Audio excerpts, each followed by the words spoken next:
Rise of Iron has everything you'd expect from a new Destiny expansion. We got a whole new suite of brand new weapons. We have multiplayer with 3 new maps, got a new mode called Supremacy, got private matchmaking. We needed a raid. I don't think we could have shipped Rise of Iron without a brand new raid. Tons of new armor, tons of new gear. There's a story campaign with characters and cinematics. New public events, new patrols, and new secrets to uncover.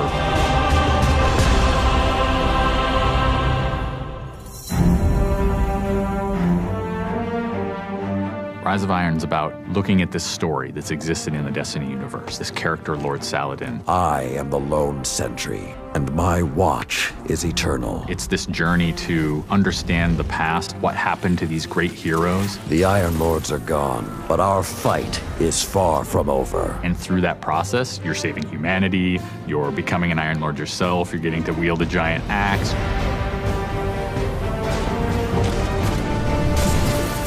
The idea of playing through a blizzard is something that we've never tried, and you're going to see that in Fellwinter Peak. Fellwinter Peak is very interesting because we've never had the player fighting through a social space before. When you walk in there for the first time and the fire's lit and it's just casting glow up onto these 8 heroes, you've been holding their weapons for 2 years. When we can take those elements of Destiny and put them all together into one coherent moment, I think is awesome.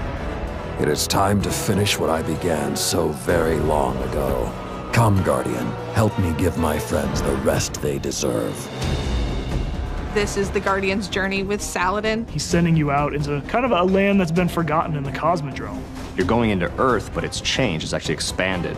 You'll see the plague lands, post-apocalyptic sky, there's lava welling up from the ground. We know the devils have been digging into the Cosmodrome for years. They've been looking for something. Well, what they found is Siva. It is a nanotechnology that can be used to shape things, but they're not trying to use it to build, they're trying to use it to destroy. They've started mutating their bodies, turning themselves into giant monsters, transforming the landscape, even of the Cosmodrome, into this horrible, burning fortress world. Hell's loose in old Russia. Every second we stand here, Siva's influence spreads and the Devil Splicers grow more powerful. Keep fighting, Guardian.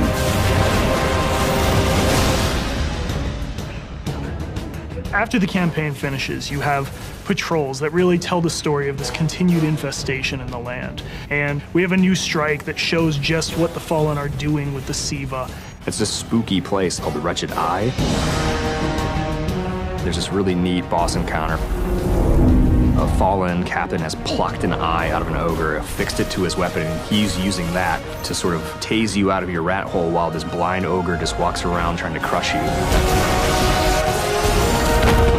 We also have a few reprise strikes that we're bringing back for players.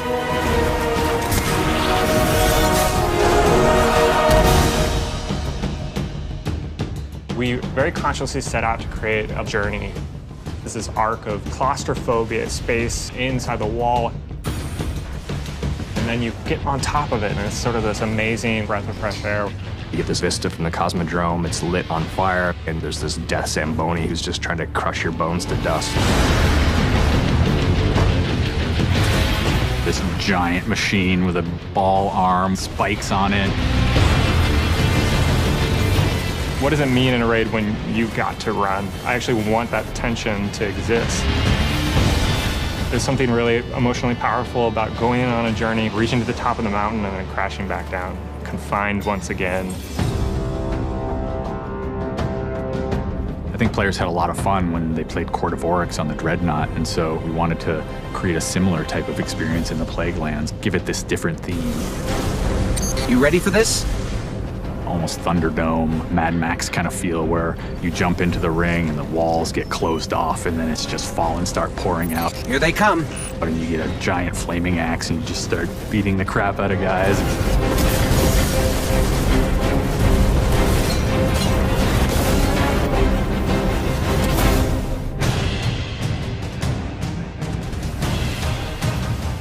We thought, how can we increase the ways that you express the way you like to play? And what we came up with was putting different talents on the artifacts. The artifacts are these relics of the fallen Iron Lords. So you'll quest to earn one of those, and then your last step of that is taking that artifact to the statue of the fallen Iron Lord, fully empowering that for you to use as a player. whether it's negating all the dot damage in the Crucible, or whether it's infinite sprint, or turning Fallen onto your side, which is really, really cool, by the way. The artifacts that Tyra offers change every week.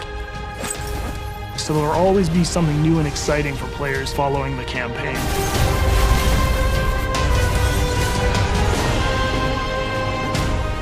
When you put snow, everyone thinks of pelts and cloaks and hoods.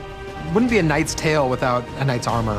When you look at the Iron Lords and you look at the Raid set, you look at the Iron Banner set, or you look at Trials of Osiris, they're all new with a much wider palette that players can pull from. And when you throw ornaments on top of all that, we're going to see a lot more variety in gear. So the ornament system is this really cool thing that lets you take some of your favorite pieces of gear and then you customize this weapon the way you want it to be. We got your raid weapons, we got your Iron Banner, we got new exotics, old exotics. Do you like sidearms? We got all the sidearms this time around. Galahorn, enough said. Coming to the Crucible and Rise of Iron is a new game type called Supremacy. Defeat your enemy, claim their crest. It's a fast-paced 6v6 game mode where every kill you get, Guardian drops a crest. Picking up the crest gives you points. Their glory goes to you, Guardian. It's a constant battle over picking up crests and making sure that you're with your team and not out of position. If you pick up an enemy crest, you deny the enemy those points. Excellent recovery. We have new maps. We always have new maps. There's Last Exit, lots of twists and turns, lots of really good close combat. Then there's Skyline, a Clovis Bray headquarters building on Mars. It's a symmetrical, large map. The last one is Floating Gardens, which is an open map. One thing we're really excited about in Rise of Iron is the introduction of private matches. Can't wait to see what people are going to do. They're going to go fire up whatever match they want, play with their friends, host tournaments, have fun arcadey games. They don't have to worry about our matchmaking stuff. They can do it all themselves.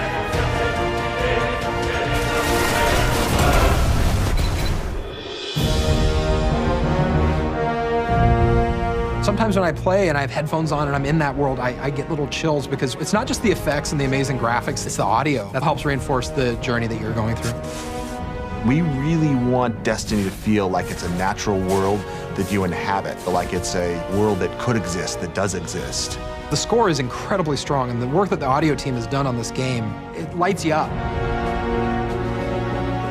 It becomes something bigger than just a mountain and just a fight. It becomes an experience, and you hopefully get lost in it.